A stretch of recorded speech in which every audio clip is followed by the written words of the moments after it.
안녕하세요. 저는 경기도 외곽의 작은 도시에서 내과를 운영하고 있는 이제 곧 50대를 앞둔 의사입니다.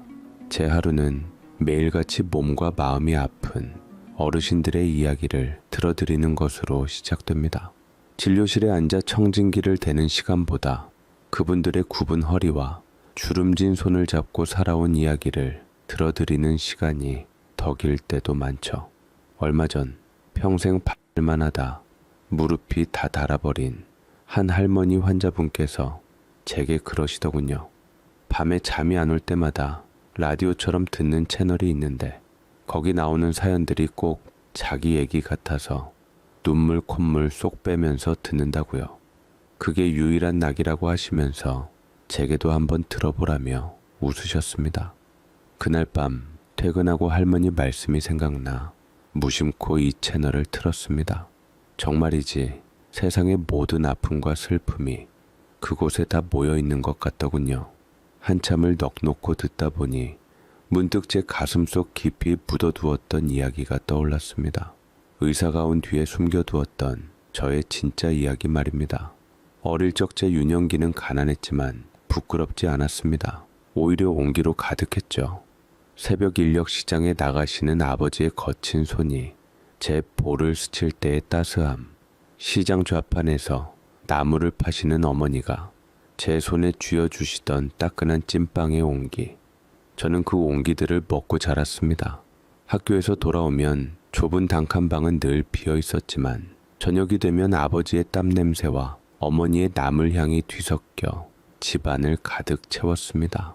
세 식구가 밥상에 둘러앉아 김치가 전부인 저녁을 먹어도 세상에서 가장 행복한 왕이 된 기분이었습니다. 하지만 모든 것이 무너져 내린 것은 제가 9살 되던 해 가을이었습니다. 그날따라 유독 하늘이 높고 푸르렀던 것으로 기억합니다. 학교를 마치고 집에 돌아왔는데 평소와 달리 어머니가 집에 계셨습니다.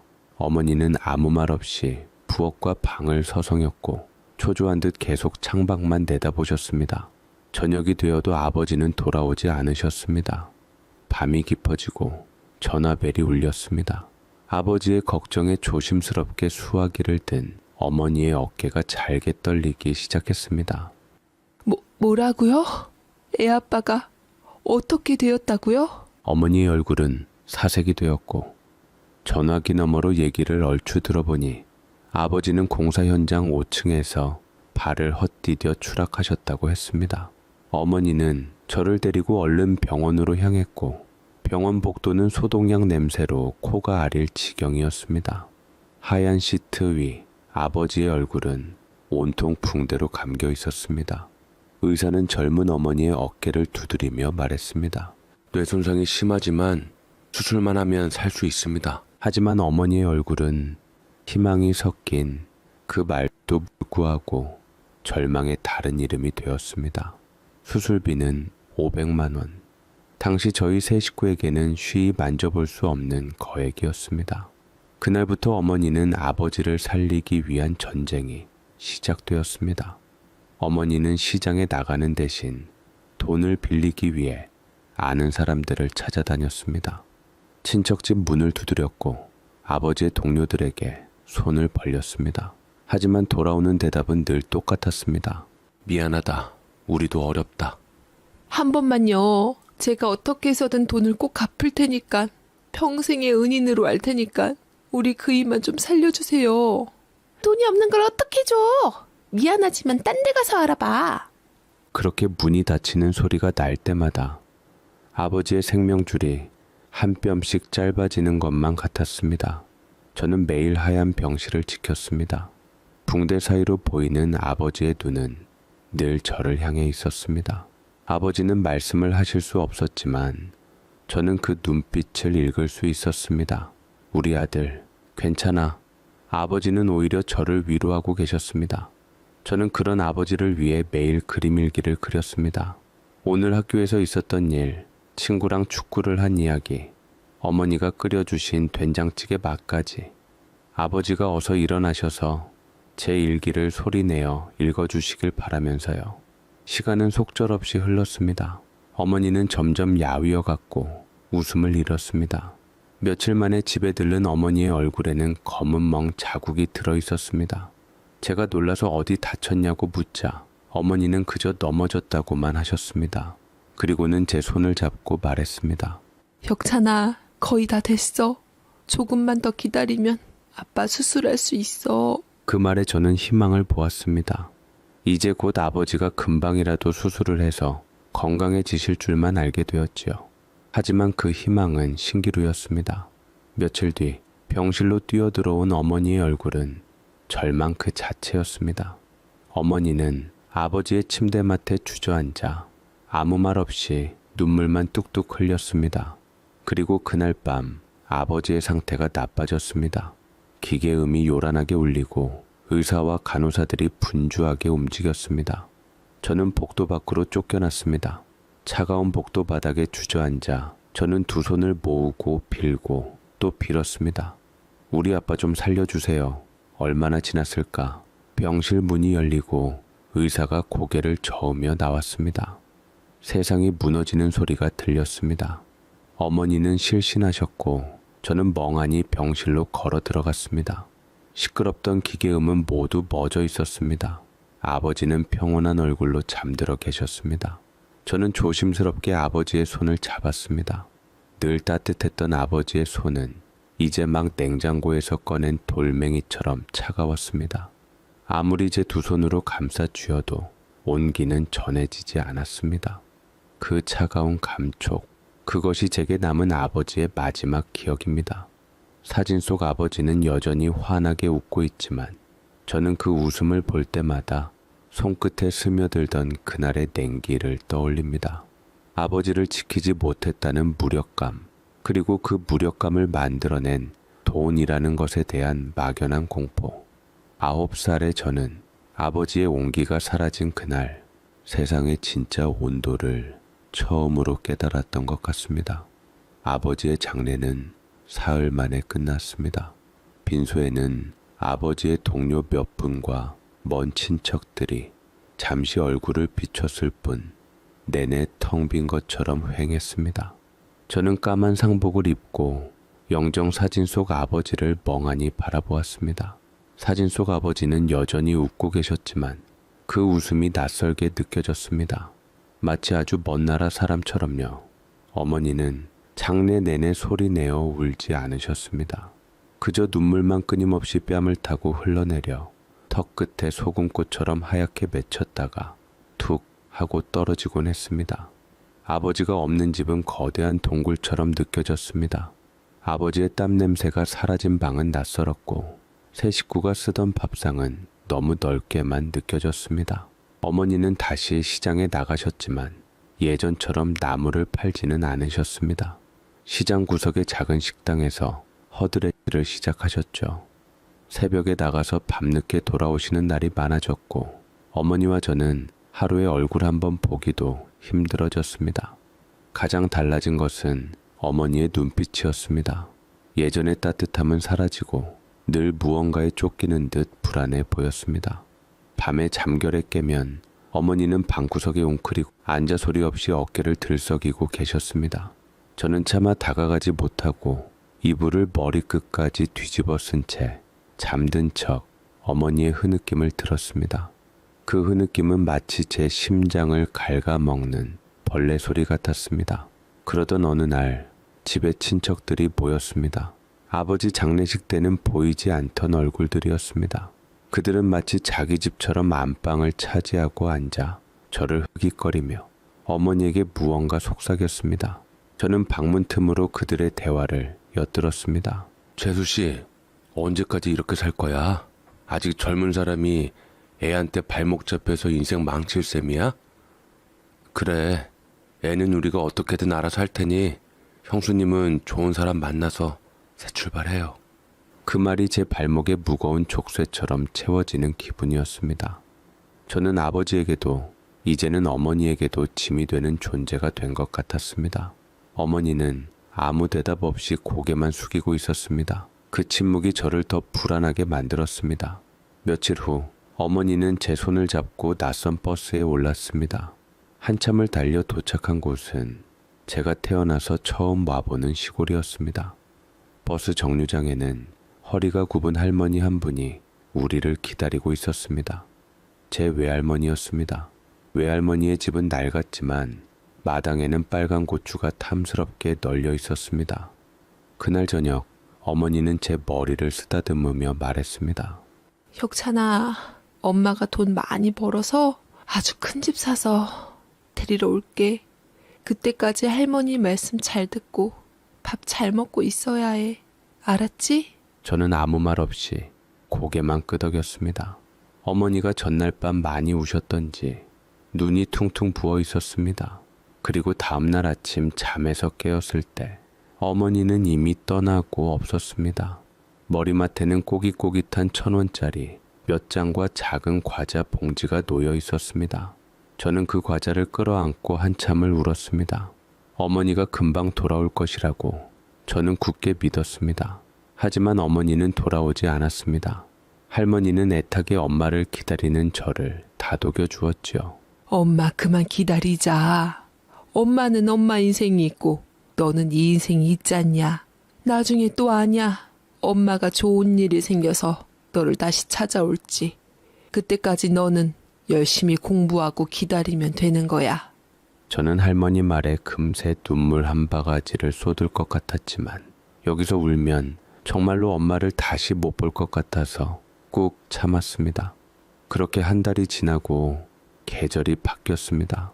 저는 매일 버스가 들어오는 시간에 맞춰 습관적으로 동구 밖 정류장으로 나갔습니다.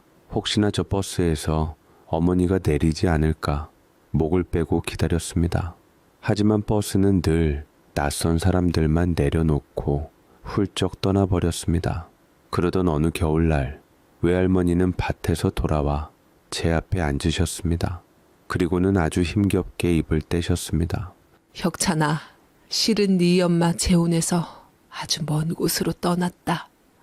그러니 잊자. 다시는 이곳에 돌아올 수 없을 거야. 그게 무슨 말이에요, 할머니? 그럼 엄마가 재혼하기 위해서 날 버렸던 거예요? 새로 결혼할 사람이 나 싫다고 해서요? 어쩔 수 없잖니.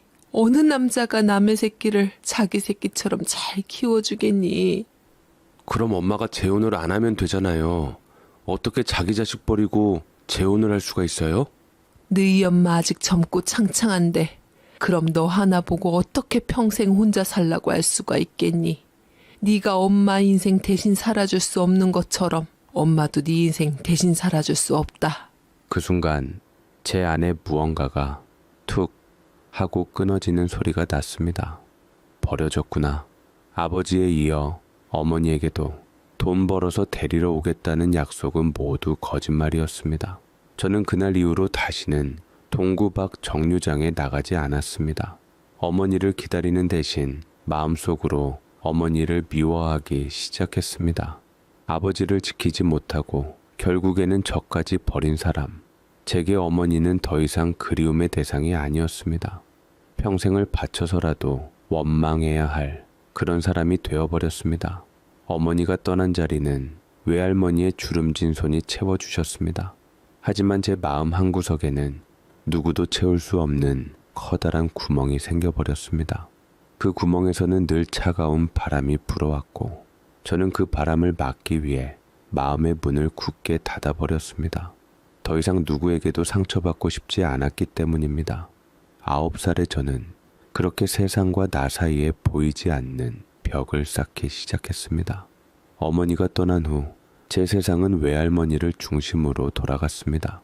할머니의 하루는 동이 트기 전 시작되어 별이 뜬 후에야 끝났습니다. 할머니는 낡고 삐걱거리는 손수레를 끌고 온 동네를 돌며 폐지와 고물을 주워 모으셨습니다. 그 손수레 바퀴가 굴러가는 소리는 제 삶의 시계 소리와도 같았습니다. 할머니의 손수레가 무거워지는 만큼 제 밥그릇에는 쌀이 채워졌고 낡은 옷 대신 새 옷이 생겼습니다. 저는 학교가 끝나면 이젠 엄마 대신 늘 할머니를 마중 나갔습니다. 언덕길에서 힘겹게 손수레를 끄는 할머니의 등을 밀어드리는 것이 제 가장 중요한 일이었습니다. 할머니의 등은 작고 굽어 있었지만 제게는 세상에서 가장 큰 산처럼 느껴졌습니다. 그 등에 기대면 어머니가 떠난 자리에 휑하게 불어오던 바람도 잠잠해지는 것 같았습니다. 할머니는 그 이후로 제게 단 한 번도 어머니에 대해 말하지 않으셨습니다. 마치 처음부터 그런 사람은 없었다는 듯이요. 저 역시 어머니 이야기를 입에 올리지 않았습니다. 할머니의 침묵은 어쩌보면 엄마나 저를 위한 배려라는 것을 알았기 때문입니다. 하지만 가끔 밤에 잠이 오지 않을 때면 엄마가 재혼해서 잘 살고 있을까? 내 생각은 한 번이라도 할까? 하는 생각이 꼬리에 꼬리를 물고 피어올랐습니다. 그럴 때마다 저는 일부러 어머니를 더 미워했습니다. 원망은 그리움을 잊게 해주는 가장 쉬운 방법이었으니까요. 그렇게 몇 번의 계절이 흐르고 제가 중학생이 되던 해 여름이었습니다. 유난히 비가 많이 내리던 장마철이었죠. 그날도 할머니는 궂은 날씨에도 불구하고 손수레를 끌고 나가셨습니다. 오후가 되자 빗줄기는 더욱 거세졌고 저는 불안한 마음에 우산을 들고 할머니를 찾아 나섰습니다. 그리고 저는 동네 어귀의 비탈길에서 믿을 수 없는 광경을 마주했습니다. 할머니의 손수레는 기렵 도랑에 처박혀 있었고 할머니는 그 옆에 쓰러져 신음하고 계셨습니다. 빗물에 쓸려 미끄러운 길에서 손수레와 함께 넘어지신 것이었습니다. 할머니! 저는 비명을 지르며 달려갔습니다. 할머니의 왼쪽 팔은 부자연스러운 각도로 꺾여 있었고 얼굴은 흙과 빗물로 범벅이 되어 있었습니다. 저는 울면서 할머니를 부축해 동네의 작은 의원으로 모시고 갔습니다. 의사는 엑스레이 사진을 한참 들여다보더니 팔뼈가 부러졌다고 했습니다. 수술을 해야 할지도 모른다고요. 그 말을 듣는 순간 제 심장이 쿵 하고 내려앉았습니다. 아버지의 병실에서 들었던 그 말과 너무나도 닮아 있었기 때문입니다. 아니나 다를까 할머니는 의사의 말을 듣자마자 자리에서 일어나려 하셨습니다. 아이고 선생님 괜찮습니다. 그냥 약이나 좀 주시오. 늙은이가 무슨 수술은. 이러다 팔 못 쓰게 돼요. 병원에 입원해서 제대로 치료받으셔야 합니다. 먹고 죽을 돈도 없습니다. 그 돈이 있음 우리 혁찬이를 위해 더 쓰고 말지요. 할머니의 단호한 한마디에 의사는 더 이상 아무 말도 하지 못했습니다. 결국 할머니는 부러진 팔에 임시로 깁스만 한 채 진통제 몇 알을 받아들고 의원을 나섰습니다. 집으로 돌아오는 내내 할머니는 괜찮다는 말만 되풀이하셨지만 식은 땀으로 젖은 얼굴은 누가 봐도 괜찮아 보이지 않았습니다. 그날 밤 할머니는 끙끙 앓으며 밤새 잠을 이루지 못하셨습니다. 저는 할머니 옆에 누워 아픈 팔을 주물러 드렸습니다. 어둠 속에서 할머니의 거친 숨소리를 듣고 있자니 아버지의 마지막 모습이 자꾸만 겹쳐 보였습니다. 돈이 없어서 수술을 받지 못하고 차갑게 식어가던 아버지, 돈이 없어서 부러진 팔의 고통을 생으로 참아내고 있는 할머니, 지긋지긋한 가난은 또다시 제 소중한 사람을 아프게 하고 있었습니다. 저는 무력했습니다. 아버지가 떠났을 때처럼 9살 때와 마찬가지로 제가 할 수 있는 것은 아무것도 없었습니다. 그저 옆에서 지켜보며 함께 아파하는 것밖에는요. 그 순간 제 마음속에서 무언가 단단한 것이 움트기 시작했습니다. 분노와 슬픔이 뒤섞인 아주 뜨거운 감정이었습니다. 절대 돈 때문에 다시는 소중한 사람을 잃지 않을 거야. 할머니를 아버지처럼 또 잃을 순 없어. 돈이 없어서 소중한 사람을 떠나보내거나 그들의 고통을 외면하는 일은 2번 다시 겪고 싶지 않았습니다. 그러려면 힘이 필요했습니다. 적어도 내 사람들을 지킬 수 있는 힘. 그때 제 머릿속에 하얀 가운을 입은 의사의 모습이 떠올랐습니다. 만약 내가 의사였다면 아버지의 수술을 직접 할 수 있었을 텐데, 만약 내가 의사였다면 할머니를 설득해 제대로 된 치료를 받게 해드릴 수 있었을 텐데. 그날 밤 저는 뜬 눈으로 밤을 새웠습니다. 그리고 동이 틀 무렵 저는 제 인생의 첫 번째 목표를 세웠습니다. 의사가 되자 돈 없고 힘없는 사람도 내 소중한 사람도 내 손으로 직접 고치고 지켜주는 의사가 되자. 그것은 막연한 꿈이 아니었습니다. 아버지의 차가운 손과 할머니의 뜨거운 신음이 제게 남긴 반드시 지켜내야만 하는 절박한 약속이었습니다. 할머니의 부러진 팔에 새겨진 흉터는 제 가슴 속에 평생 지워지지 않을 다짐으로 남게 되었습니다. 의사가 되겠다는 결심은 쉬웠지만 현실은 단 한 걸음도 내딛기 어려운 진창과 같았습니다. 당장 먹고 사는 것이 문제였고 할머니의 약값과 병원비를 생각하면 참고서 한 권 사는 것조차 사치였습니다.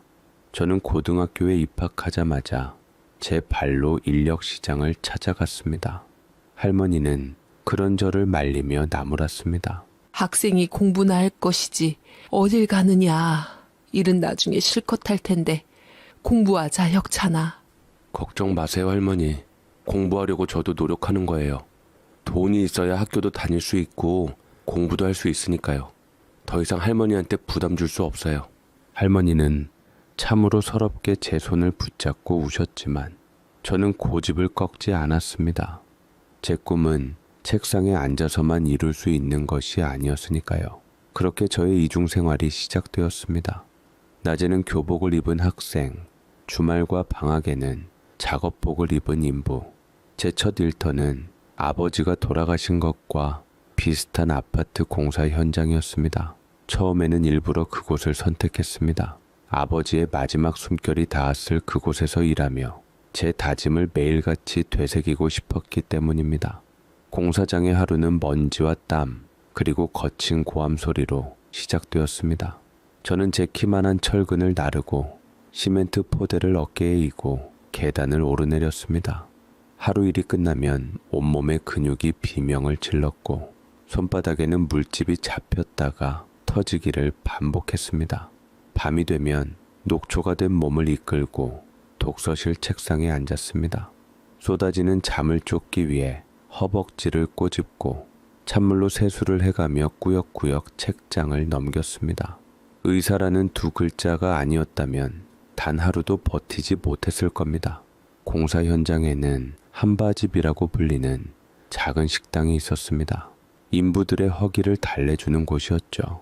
식당을 운영하는 아주머니는 늘 무뚝뚝한 표정으로 말없이 밥과 국을 퍼주셨습니다. 저는 늘 맨 마지막에 줄을 서서 밥을 먹었습니다. 어린 놈이 어른들 사이에 섞여 있는 것이 어쩐지 죄송스러웠기 때문입니다. 그러던 어느 날이었습니다. 여느 때처럼 밥을 먹고 있는데 식당 아주머니가 제게 다가와 툭 하고 계란 프라이 하나를 식판 위에 올려주셨습니다. 다른 인부들의 식판에는 없는 것이었습니다. 제가 어리둥절해서 쳐다보자 아주머니는 아무 말 없이 돌아가 다른 테이블을 치우셨습니다. 그날 이후로 제 식판에는 종종 계란 프라이나 소시지 볶음 같은 특별한 반찬이 올라오곤 했습니다. 아주머니는 늘 다른 곳을 보는 척 무심하게 제게만 작은 온정을 베푸셨습니다. 저는 그저 어린 제가 안쓰러워 그러시는 것이라고 막연하게만 생각했습니다. 고등학교 3학년이 되던 해여름, 저는 현장에서 작은 사고를 당했습니다. 쌓아놓은 강목 더미가 무너지면서 제 손목 위로 떨어졌습니다. 뼈가 부러진 것은 아니었지만 시퍼렇게 멍이 들고 퉁퉁 부어올라 펜을 쥘 수조차 없었습니다. 병원에 갈 돈도 시간도 없었습니다. 저는 그저 아픔을 꾹 참고 일을 계속했습니다. 그날 점심 한바집에서 혼자 밥을 먹고 있는데 식당 아주머니가 제 앞에 작은 약상자를 들고 와 앉으셨습니다. 그리고는 아무 말 없이 제 부은 손목을 잡아 끌어 차가운 파스를 정성껏 붙여주셨습니다. 저는 너무 놀라 아무 말도 하지 못했습니다. 아주머니는 파스를 다 붙이고 나서야 처음으로 제게 말을 건넸습니다. 학생, 몸 쓰는 일 하는 사람이 몸 안 아끼면 안 돼. 보니까 공부도 하는 것 같던데 어떡하려고 그래? 목소리는 무뚝뚝했지만 제 손목을 만지는 손길은 더없이 조심스러웠습니다. 저는 그 순간 울컥 하고 무언가 뜨거운 것이 목구멍으로 치밀어 오르는 것을 느꼈습니다. 그날 저녁 아주머니는 일이 끝나고 돌아가는 제 손에 뜨끈한 국밥 한 그릇을 들려주셨습니다. 어여가서 이건 할머니 갖다 드려. 김치도 넉넉하게 넣었으니 모자르진 않을 거야. 윤씨, 이 학생 밑반찬 있으면 좀 더 싸줘. 네, 알겠어요. 한바집 아주머니는 옆에 있던 종업원 아주머니께 제 반찬을 더 쌓아주라고 했고, 종업원 아주머니는 이것저것 더 많이 챙겨서 제 손에 쥐어주었습니다. 잘 가, 학생. 사장님께서 좋은 마음에 많이 챙겨주신 거니까 부담 갖지 말고 끼니 거르지 말고 챙겨 먹어. 종업원 아주머니는 제가 딱했던지 사장님의 말을 듣고 격려의 말을 했고, 사장님과 종업원 아주머니의 그 한마디에 저는 차마 고맙다는 말도 하지 못하고 고개만 푹 숙인 채 돌아섰습니다. 등 뒤로 아주머니가 한참이나 저를 지켜보고 있다는 것이 느껴졌습니다. 그 국밥 한 그릇은 제 인생에서 먹어본 가장 따뜻한 음식이었습니다. 그것은 단순히 배를 채우는 음식이 아니었습니다. 세상에 나 혼자만 이 힘든 길을 걷고 있는 것이 아니라는, 누군가 나의 고통을 알아주고 지켜봐주고 있다는 위로였습니다. 핫바집 아주머니의 무심한 친절은 고된 노동과 공부에 지쳐가던 제게 사막의 오아시스와도 같았습니다. 저는 그날 이후로 더 악착같이 공부했습니다. 아주머니가 붙여준 파스에서는 시원한 양 냄새가 났고, 그 냄새는 제게 포기하지 말라고 말하는 것 같았습니다. 이름도 사연도 모르는 아주머니의 작은 온정. 그것은 제가 의사가 되어 다른 사람에게 베풀어야 할 따뜻함이 어떤 것인지를 미리 가르쳐준 소중한 가르침이었습니다. 저는 그 새벽의 약속을, 그리고 한바집 국밥의 온기를 가슴에 품고 대학 시험장으로 향했습니다. 그리고 온 힘을 다해 최선을 다하며 시험을 치렀지요. 나를 아끼던 사람을 위해서라도, 그 사람들에게 은혜를 갚기 위해서라도 적어도 후회는 남기고 싶지 않았으니까 말이지요. 합격자 발표가 있던 날, 저는 동네 어기 PC방 구석자리에 앉아 있었습니다. 차마 집에서 할머니와 함께 결과를 확인할 용기가 나지 않았습니다.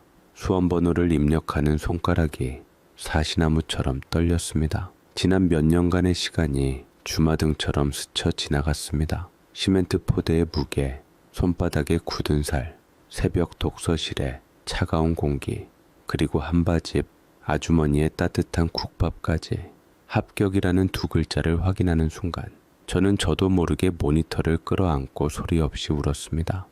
기쁨보다는 안도감에 가까운 눈물이었습니다. 이제 됐다.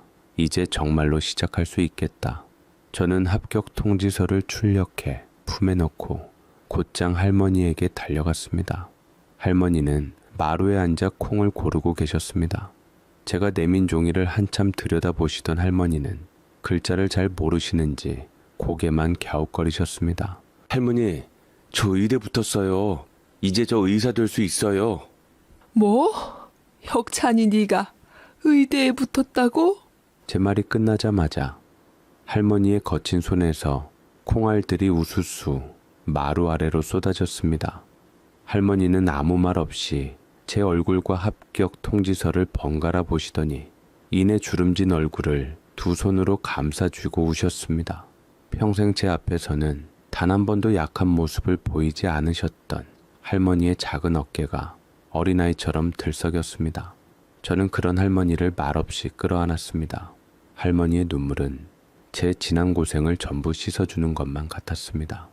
하지만 의대 생활은 참 생각보다 험난했고 또 다른 전쟁이었습니다. 산더미 같은 원서와 씨름하고 밤샘 실습을 밥 먹듯이 했습니다. 동기들은 부모님이 사주신 차를 몰고 다녔지만 저는 여전히 공사 현장과 과외 아르바이트를 전전하며 학비와 생활비를 벌어야 했습니다. 힘들지 않았다면 거짓말이겠지요. 하지만 저는 단 한 번도 제 처지를 비관하지 않았습니다. 제 손에 들린 메스가 언젠가 할머니의 아픈 허리를 고치고 아버지처럼 돈이 없어 죽어가는 사람들을 살릴 칼이라는 것을 알았기 때문입니다. 길고 긴 시간이 흘러 저는 마침내 의사 가운을 입게 되었습니다. 인턴과 레지던트 시절을 거치며 잠자는 시간까지 쪼개가며 배웠고 또 배웠습니다. 그리고 마침내 제 이름을 건 작은 병원을 열게 되었습니다. 제가 자란 동네에서 멀지 않은 낡고 오래된 상가 건물이었습니다.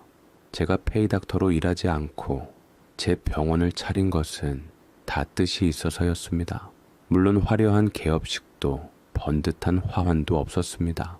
하지만 제게는 그 어떤 대형 병원보다 소중한 공간이었습니다.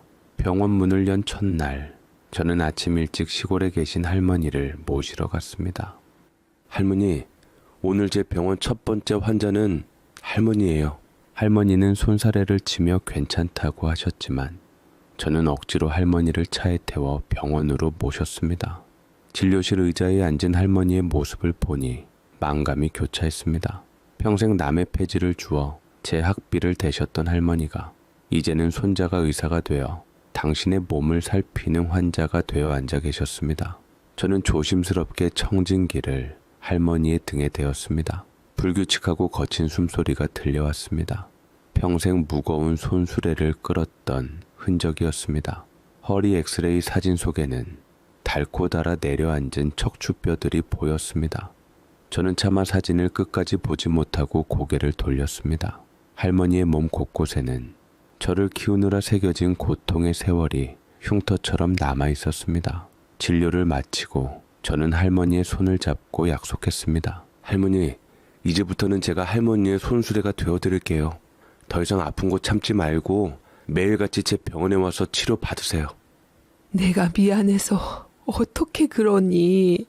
여기 남의 병원 아니고 제 병원이에요, 할머니. 얼마든지 편하실 때 드나들어도 괜찮다고요. 할머니는 제 말이 감동이셨던지 눈물을 훔치셨고 그저 고개를 끄덕이며 제 손등을 말없이 쓸어주셨습니다. 그날 이후 저는 제 병원에 작은 규칙 하나를 만들었습니다. 어르신 우선 진료실이라는 이름으로 70세 이상 어르신들의 진료비를 절반만 받기 시작했습니다. 돈이 없어 병원 문턱을 넘지 못하는 할머니, 할아버지들이 없었으면 하는 바람에서였습니다. 제게 의술은 돈을 버는 기술이 아니었습니다. 아버지의 차가운 손과 할머니의 아픈 등을 만지며 했던 제 자신과의 간절한 약속이었습니다. 그 약속을 지키는 것이 제가 의사가 된 유일한 이유였으니까요. 병원 간판에 새겨진 제 이름 석자가 그날따라 유난히 무겁고 성스럽게 느껴졌습니다. 병원은 조금씩 자리를 잡아갔습니다. 진료비 깎아주는 의사라는 입소문이 퍼지면서 병원은 매일같이 동네 어르신들의 사랑방이 되었습니다. 할머니는 이제 매일같이 병원에 출근 도장을 찍으셨습니다. 진료를 받으러 오시는 게 아니라 다른 할머니들과 함께 화투를 치거나 믹스커피를 마시며 시간을 보내셨죠. 저는 그런 할머니의 모습을 보는 것만으로도 배가 불렀습니다. 할머니의 웃음소리가 늘어날수록 제 마음속에 남아있던 어린 시절의 그늘도 조금씩 옅어지는 기분이었습니다. 어느 정도 생활이 안정되자 저는 오랫동안 마음속에 품어왔던 일을 시작하기로 했습니다. 과거의 저처럼 부모의 보살핌 없이 힘겹게 살아가는 아이들을 돕는 일이었습니다. 저는 수소문 끝에 소년소녀가장 후원재단이라는 곳을 알게 되었습니다. 거창한 기분은 아니었습니다. 그저 매달 제 월급의 일부를 떼어 이름 없이 보내는 것이 전부였습니다. 제 이름이 알려지는 것을 원치 않았습니다.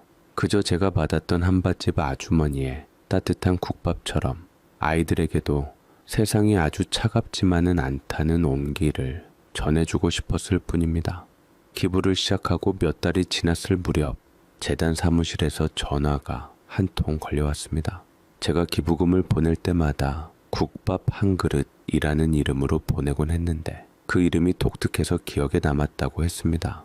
재단의 담당자는 제게 조심스럽게 물었습니다. 선생님께서 혹시 후원아동을 직접 지정하거나 편지를 주고받는 방식의 후원을 원하시는지요? 아니요. 그냥 지금처럼 해주십시오. 저는 정중하게 거절했습니다. 제 도움이 아이들에게 또 다른 부담이 되기를 원치 않았기 때문입니다. 제 뜻을 이해한 담당자는 알겠다며 전화를 끊으려다 문득 무언가 생각난 듯 다시 입을 열었습니다. 그런데 선생님, 참 신기한 일이 있네요. 선생님처럼 익명으로 또 지정 후원 없이 매달 꾸준히 기부하시는 분이 또 한 분 계시거든요. 저는 무심코 그러신가요? 하고 되물었습니다. 담당자는 마치 재미있는 이야기를 들려주듯 말을 이어갔습니다. 그분은 저희 재단이 처음 생겼을 때부터, 그러니까 10년이 훌쩍 넘는 세월 동안 단 한 번도 거르지 않고 매달 30만 원씩 기부를 해오셨다고 했습니다. 놀라운 것은 그분은 단 한 번도 계좌이체를 이용한 적이 없다는 것이었습니다. 늘 재단 근처 은행에 직접 찾아와 현금으로 입금하고 입금자명도 매번 지나가는 사람, 이름 없는 어른처럼 바꾼다고 했습니다. 재단에서도 감사패라도 드리고 싶어 몇 번이나 연락을 시도했지만 그분은 자신의 신상이 드러나는 것을 극도로 꺼리며 한사코 거절했다고 합니다. 정말 대단한 분이시네요. 그러게요. 세상에는 참 얼굴 없는 천사들이 많은 것 같습니다. 전화를 끊고 나서도 저는 한동안 그 이름 없는 기부자에 대한 생각을 떨칠 수 없었고 내심 관심이 생겼습니다. 10년이 넘는 세월, 한결같은 마음으로 남을 돕는다는 것이 얼마나 어려운 일인지 저는 잘 알고 있었습니다. 그분은 어떤 사연을 가졌기에 저렇게까지 자신을 숨기며 선행을 베푸는 것일까 문득 궁금해졌습니다. 하지만 그저 세상에는 참 좋은 사람이 많구나 하는 막연한 생각으로 저는 그 일을 금세 잊어버렸습니다. 그 무렵 저는 제 인생에서 가장 중요한 결정을 앞두고 있었습니다. 바로 할머니를 제 병원 근처 아파트로 모셔오는 것이었습니다. 더 이상 할머니를 비가 새는 시골집에 혼자 둘 수 없었습니다. 할머니는 한사코 괜찮다고 하셨지만 저는 막무가내로 이사를 밀어붙였습니다. 이삿날 할머니의 낡은 장롱을 정리하다가 저는 장롱 깊숙한 곳에서 작은 나무 상자 하나를 발견했습니다. 제가 어릴 적 가지고 놀던 구슬과 딱지가 들어있는 보물 상자였습니다. 상자를 열어보자 먼지 쌓인 잡동사니들 아래에 빛바랜 사진 한 장이 놓여 있었습니다. 9살의 저와 그런 저를 끌어안고 눈물 짓고 있는 젊은 날의 어머니 사진이었습니다. 어머니가 저를 외할머니 댁에 데려다 주던 날 버스 정류장에서 할머니가 찍어주신 사진이었습니다. 저는 그 사진을 본 기억이 없었습니다. 아마 할머니께서 저 몰래 간직하고 계셨던 모양입니다. 사진 속 어머니의 얼굴을 보자 잊었다고 생각했던 원망이 희미하게 피어올랐습니다. 하지만 예전처럼 가슴이 아프거나 하지는 않았습니다.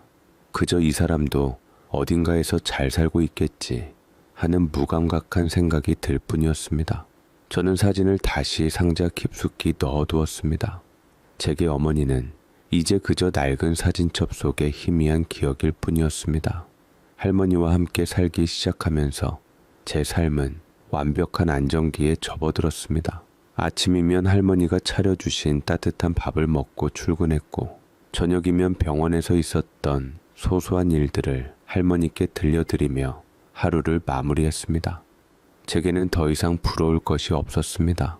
잊고 싶었던 과거의 상처들은 희미해졌고 마음속의 빈자리도 할머니의 온기로 가득 채워진 듯 했습니다.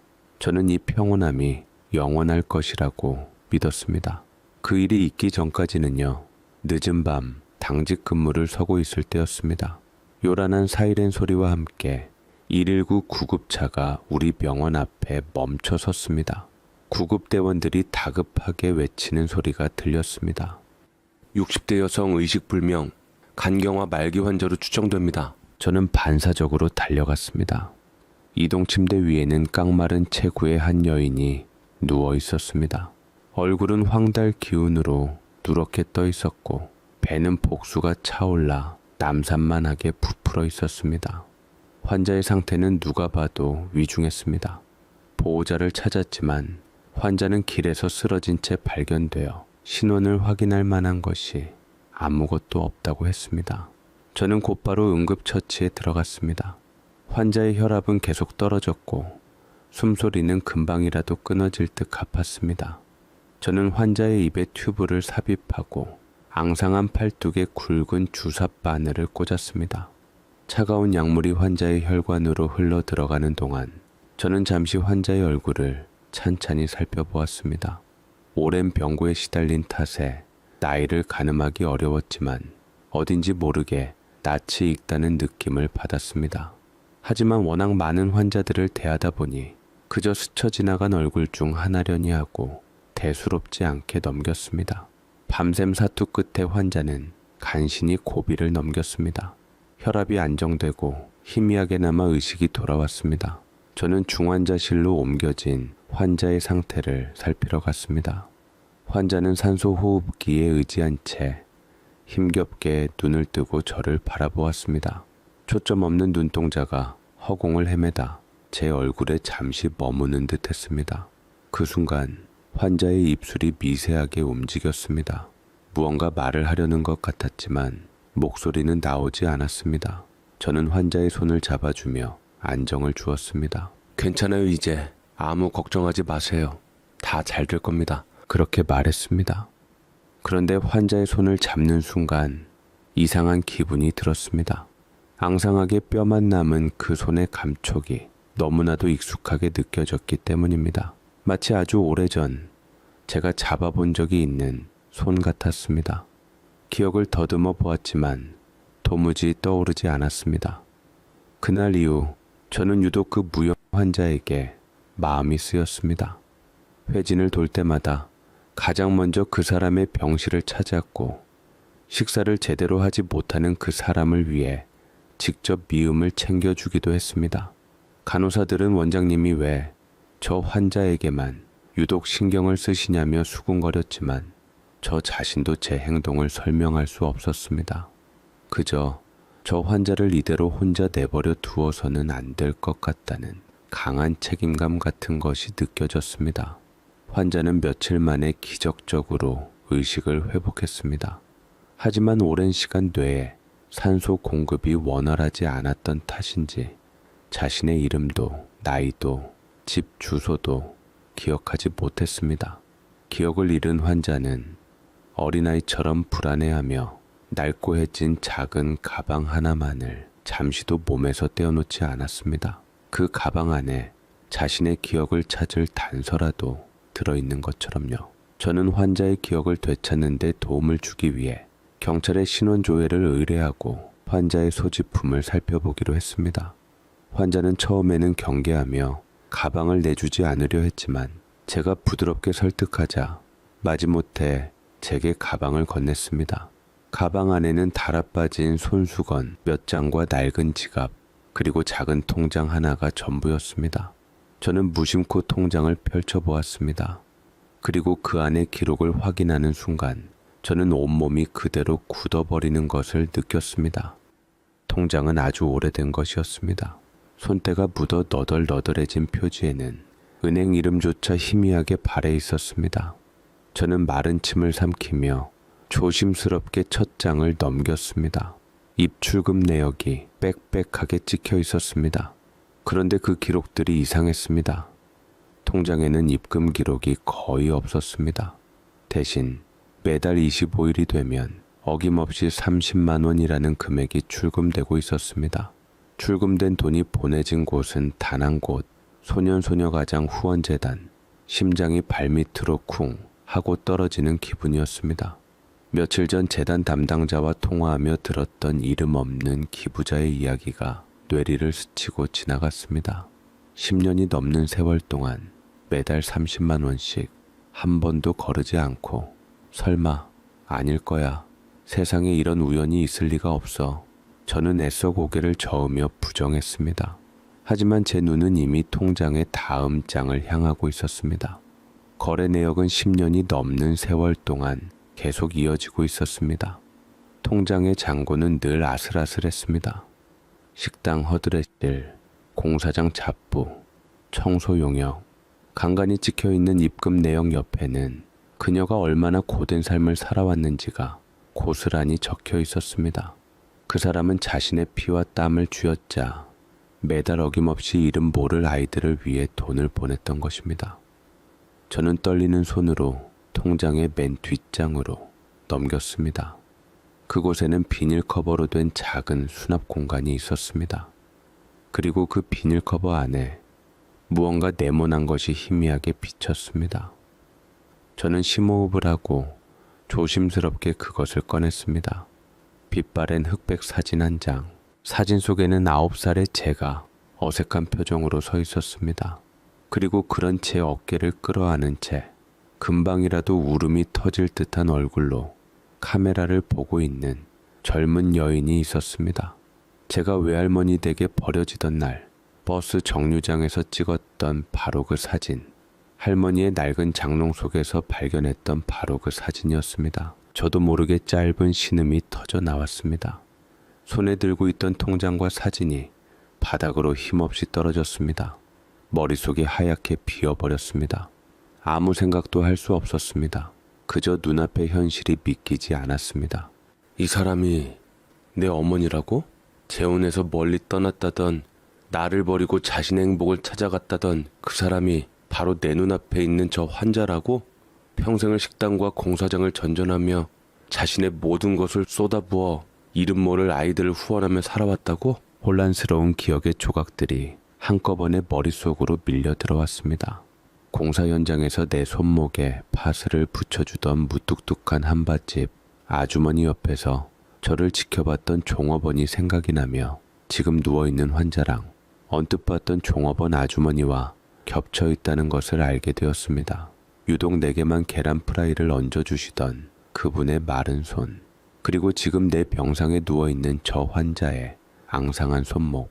한바집 주인 아주머니가 베푼 온정이라고 생각했는데 그 안에는 종업원 아주머니였던 어머니가 지켜봤던 것이었습니다. 왜 이제야 알아봤을까? 세월의 풍패 얼굴은 변했지만 자식을 바라보던 그 눈빛과 손길만큼은 그대로였는데 왜 나는 단 한 번도 의심하지 못했을까? 저는 비틀거리며 병실로 달려갔습니다. 환자는 창밖을 멍하니 바라보고 있었습니다. 제가 들어서는 것을 보고는 희미하게 고개를 돌렸습니다. 저는 아무 말 없이 그녀의 침대 옆에 주저앉았습니다. 그리고는 바닥에서 주웠던 사진을 그녀의 눈앞에 내밀었습니다. 사진을 본 그녀의 눈동자가 지진이라도 난 것처럼 세차게 흔들렸습니다. 텅 비어있던 눈에 서서히 물기가 차오르기 시작했습니다. 기억을 잃었던 그녀의 머릿속에서 잊고 싶었던 과거의 기억들이 폭풍처럼 휘몰아치고 있는 것이 분명했습니다. 그녀의 입술이 파르르 떨리더니 마침내 갈라진 목소리가 새어나왔습니다. 혁찬이구나, 내 새끼. 그 한마디, 수십 년의 세월을 건너 제 심장에 날아와 박힌 그 한마디에 제가 평생을 애써 쌓아 올렸던 원망과 미움의 감정들이 와르르 무너져 내렸습니다. 저는 그 사람을 쉽게 어머니라고 부를 수도, 그렇다고 외면할 수도 없었습니다. 그저 무너져 내린 감정의 폐허 속에서 숨막히는 침묵과 함께 그녀를 마주보고 앉아있을 뿐이었습니다. 그 사람은 바로 제 어머니였습니다. 나를 버렸다고 믿었던, 그래서 평생을 미워했던 나의 어머니. 하지만 그녀의 삶이 담긴 낡은 통장은 제게 전혀 다른 이야기를 하고 있었습니다. 진실은 과연 무엇일까? 저는 알아야만 했습니다. 그녀가 왜 나를 떠나야만 했는지, 그리고 왜 이런 모습으로 내 앞에 다시 나타나게 되었는지, 그 모든 이유를 말입니다. 병실 안에는 무거운 침묵만이 흘렀습니다. 어머니는 제 손에 들린 사진과 제 얼굴을 번갈아 보며 하염없이 눈물만 흘렸습니다. 기억이 돌아온 충격과 수십 년 만에 아들을 마주한 회한이 뒤섞인 눈물이었습니다. 저는 차마 입을 뗄 수가 없었습니다. 어머니라는 단어가 목구멍에 걸려 나오지 않았습니다. 지난 세월 동안 쌓아온 원망이 그렇게 쉽게 사라질 리 없었지만 동시에 그녀의 낡은 통장이 보여준 삶의 흔적들이 제 마음을 복잡하게 만들었습니다. 얼마나 시간이 흘렀을까? 어머니가 먼저 힘겹게 입을 열었습니다. 목소리는 심하게 갈라져 있었지만 단어 하나하나에 평생을 짊어져온 무게가 실려 있었습니다.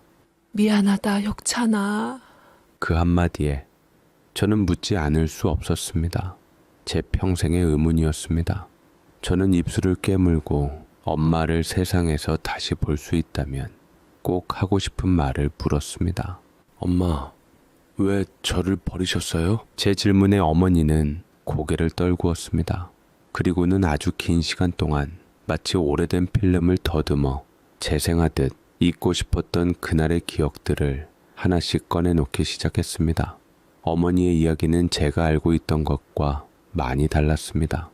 아버지가 쓰러지셨을 때 어머니는 정말 죽을 힘을 다해 돈을 구하러 다니셨다고 합니다. 친척과 지인들에게 모두 외면당하고 마지막으로 찾아간 곳은 시장 상인들 사이에서 악독하기로 소문난 사채업자였습니다. 어머니는 무릎을 꿇고 빌었고 사채업자는 돈에 대한 담보로 어머니를 마음대로 하려고 했지요. 어머니는 필사적으로 저항하며 도망쳐 나왔지만 그 과정에서 어렵게 구했던 돈마저 모두 빼앗기고 말았다고 했습니다. 결국 아버지는 돌아가셨습니다. 어머니는 아버지를 지키지 못했다는 죄책감에 스스로를 용서할 수가 없었다고 했습니다. 나 때문에 남편이 죽었다. 그 생각에 매일 밤 악몽을 꾸었고 밥도 제대로 넘기지 못했다고 합니다. 정신적인 충격이 너무 커서 스스로의 몸도 제대로 가눌 수 없었던 어머니는 아버지도 살리지 못한 무능력한 어미가 아들을 제대로 키울 수는 없다고, 당시에 잘못된 판단이고 돌이킬 수 없는 판단을 내렸다고 했습니다. 자신의 불행이 아들에게까지 옮겨갈 것만 같았다고요. 그래서 심신이 병약했고 스스로 자기 자신조차 구할 수 없었던 어머니는 끝내 저를 감당하지 못하시고 외할머니 댁에 데려다 주었던 것입니다. 재혼했다는 말은 제가 자신을 빨리 잊고 새 삶을 살기를 바라는 마음에 외할머니께 부탁드린 거짓말이었습니다. 어머니는 저를 떠난 후 단 하루도 편히 잠든 날이 없었다고 했습니다. 대신 멀리서나마 제가 잘 크는 것을 지켜보는 것이 삶의 유일한 낙이었습니다. 제가 공사 현장에서 일을 시작했다는 소식을 들었을 때 어머니는 가슴이 무너져 내리는 것 같았다고 합니다. 그래서 일부러 그 현장 한바집에 취직해 아들 곁을 맴돌았던 것입니다. 혹시라도 밥은 굶지 않을까, 어디 다치지는 않을까 매일같이 노심초사하며 저를 지켜보았다고 합니다. 제 손목에 파스를 붙여주던 날 차마 엄마다라고 말하지 못하고 돌아서서 얼마나 울었는지 모른다고 했습니다. 제가 의대에 합격했다는 소식을 들었을 때는 세상을 다 얻은 것처럼 기뻤지만 동시에 더 깊은 절망에 빠졌다고 합니다. 이제 아들은 자신과 전혀 다른 세상의 사람이 되었으니 더더욱 아들 앞에 나설 수 없게 되었다고 생각한 것입니다. 어머니는 평생을 그렇게 그림자처럼 제 주위를 맴돌며 살아왔습니다. 식당 일, 공사장 허드렛 일, 청소 용역, 굳은 일을 마다하지 않고 번 돈은 자신의 몸을 위해 쓰지 않았습니다. 그 돈을 쪼개 과거의 아들과 같을 이름 모를 아이들을 후원하며 자신의 죄를 조금이라도 씻고 싶었다고 했습니다. 그것이 어머니가 스스로에게 내린 길고 긴 속죄의 형벌이었습니다. 어머니의 고백을 듣는 동안 저는 아무 말도 할 수 없었습니다. 제 머릿속에서 지난 세월의 풍경들이 빠르게 스쳐 지나갔습니다. 무심한 척 계란 프라이를 얹어주던 마른 손, 내 손목을 조심스럽게 만지던 거친 손길, 따뜻한 국밥 한 그릇을 들려주며 등을 돌리던 작은 어깨, 그 모든 순간들이 비로소 하나의 그림으로 맞춰졌습니다. 저는 버려진 것이 아니었습니다. 어머니는 저를 버린 것이 아니라 저를 지키기 위해 자기 자신을 버렸던 것입니다. 평생을 죄책감이라는 감옥에 스스로를 가두고 가장 낮은 곳에서 아들의 행복만을 바라보며 살아온 한 여인이 제 앞에 있었습니다. 왜 말하지 않았어요? 제 목소리가 심하게 떨려 나왔습니다. 원망이 아니었습니다. 안타까움과 미안함이 뒤섞인 가슴 저린 질문이었습니다. 어머니는 눈물로 젖은 얼굴을 들어 저를 보며 말했습니다. 염치가 없어서, 내 아들 얼굴을 볼 염치가 없어서. 그 순간 저는 깨달았습니다. 지난 세월 동안 저를 괴롭혔던 것은 어머니에 대한 원망이 아니었다는 것을요. 어쩌면 저는 어머니를 이해하고 용서하고 싶었는지도 모릅니다. 다만 그 방법을 몰랐을 뿐입니다. 이제야 모든 것을 알게 된 지금, 저는 제 앞에 누워있는 저 여인을, 나의 어머니를 어떻게 해야 할지 알 수 없었습니다. 용서라는 단어는 너무 가벼웠고 원망이라는 단어는 너무 무거웠습니다. 그저 텅 빈 가슴으로 어머니의 주름진 얼굴을 바라볼 뿐이었습니다. 어머니의 고백 이후 병실에는 며칠간 어색한 침묵이 흘렀습니다. 저는 의사로서 묵묵히 어머니를 돌봤지만 아들로서는 어떤 말을 해야 할지 몰랐습니다. 어머니 역시 제 눈을 제대로 마주치지 못하고 죄인처럼 고개만 숙이고 계셨습니다. 수십 년의 시간과 오해가 만들어낸 거리는 생각보다 멀었습니다. 저는 밤마다 잠을 설쳤습니다. 머릿속에서는 끊임없이 두 개의 마음이 싸웠습니다.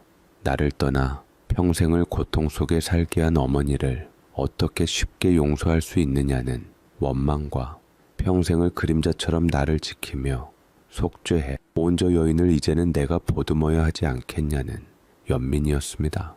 그러던 어느 날 밤 회진을 마치고 무심코 어머니의 병실을 들여다보았습니다. 어머니는 잠든 줄 알았는데 병상에 앉아 창밖의 달을 보며 조용히 눈물을 훔치고 계셨습니다. 그 작고 외로운 뒷모습을 보는 순간 제 마음속에서 오랫동안 단단하게 굳어있던 무언가가 녹아내리는 것을 느꼈습니다. 저 뒷모습은 제가 평생을 그리워했던 바로 그 모습이었습니다. 저는 조용히 병실로 들어가 어머니의 곁에 앉았습니다. 그리고는 처음으로 제 어린 시절의 이야기를 꺼냈습니다. 외할머니 댁에서 어머니를 기다리던 일, 할머니의 손수레를 밀어드리던 일, 그리고 의사가 되기로 결심했던 그날 밤의 이야기까지. 어머니는 아무 말 없이 제 이야기를 들으며 소리 없이 눈물만 흘렸습니다. 이야기를 마친 후 저는 어머니의 앙상한 손을 잡았습니다.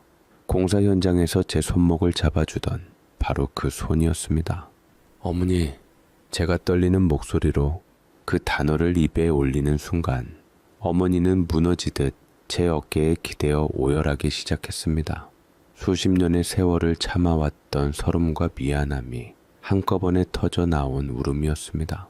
저는 그런 어머니의 등을 가만히 쓸어주었습니다. 마치 어린 시절 할머니가 제 등을 쓸어주시던 것처럼요. 그 순간 저는 깨달았습니다. 용서는 누군가를 위한 것이 아니라 바로 나 자신을 위한 것이라는 것을요. 어머니를 미워했던 시간들은 결국 제 자신을 아프게 하는 시간이었습니다. 어머니의 간 상태는 생각보다 훨씬 심각했습니다. 약물 치료만으로는 한계가 있었습니다. 유일한 방법은 간 이식뿐이었습니다. 저는 망설이지 않았습니다. 조직 검사 결과 다행히 제 간은 어머니에게 이식하기에 적합했습니다. 수술 날짜가 잡히자 어머니는 제 손을 잡고 안 된다며 우셨습니다. 아들 몸에 칼을 댈 수 없다고, 차라리 이대로 죽는 게 낫다고 하셨습니다. 저는 그런 어머니를 보며 처음으로 환하게 웃어 보였습니다. 어머니, 9살 때는 제가 아무것도 할 수 없어서 아버지를 그냥 보내드려 했어요. 하지만 이젠 아니에요. 이번에는 제가 어머니를 지킬게요. 수술실로 들어가는 날 아침, 할머니가 병원으로 찾아오셨습니다. 할머니는 아무 말 없이 제 손과 어머니의 손을 차례로 꼭 잡아주셨습니다. 할머니의 주름진 눈가에는 이슬이 맺혀 있었습니다. 수십 년간 엇갈렸던 모자의 아픔을 할머니는 그저 침묵으로 지켜보고 위로해 주셨던 것입니다. 수술은 성공적으로 끝났습니다. 마취에서 깨어난 저는 제 옆 침대에 누워 평온하게 잠든 어머니의 얼굴을 보았습니다. 제 몸의 일부가 이제 어머니의 몸속에서 함께 숨쉬고 있었습니다. 우리는 비로소 몸과 마음으로 온전한 하나의 가족이 된 것입니다. 몇 달 후 어머니는 기적적으로 건강을 회복하셨습니다. 퇴원하시던 날, 저는 어머니와 함께 아버지의 묘소를 찾았습니다. 어머니는 묘비 앞에 한참을 서서 아무 말도 하지 못했습니다. 저는 어머니의 어깨를 감싸 안고 아버지의 사진을 향해 나지막이 말했습니다. 아버지, 이제 걱정하지 마세요. 제가 어머니 그리고 할머니까지 모두 지킬게요. 그 후 우리 세 식구의 삶은 완전히 달라졌습니다. 어머니는 더 이상 어두운 곳에 숨지 않으셨습니다. 제 병원 구내식당의 주방을 맡아 환자들에게 세상에서 가장 따뜻한 밥을 지어주기 시작했습니다. 할머니는 그런 어머니 곁에서 나무를 다듬으며 두 분은 마치 오랜 자매처럼 서로를 의지했습니다. 제 책상 위에는 이제 사진이 2개가 놓여 있습니다. 아버지와 함께 찍은 낡은 흑백 사진, 그리고 퇴원하던 날 병원 앞에서 어머니와 함께 찍은 새로운 컬러 사진. 저는 매일 아침 그 사진들을 보며 하루를 시작합니다. 사람의 몸에 난 상처는 시간이 지나면 아물어 흉터가 됩니다. 하지만 마음의 상처는 그렇지 않더군요. 제 마음속에는 여전히 아버지에 대한 그리움과 힘들었던 지난날의 흔적들이 남아 있습니다. 하지만 이제는 괜찮습니다. 그 흉터는 더 이상 제게 아픔이 아닙니다. 그 흉터가 있었기에 저는 다른 사람의 아픔을 더 깊이 이해하는 의사가 될 수 있었으니까요. 그리고 그 흉터 위에 이제는 세상에서 가장 소중한 가족이라는 꽃이 피어났으니까 말이지요. 제 사연 읽어주셔서 감사드립니다.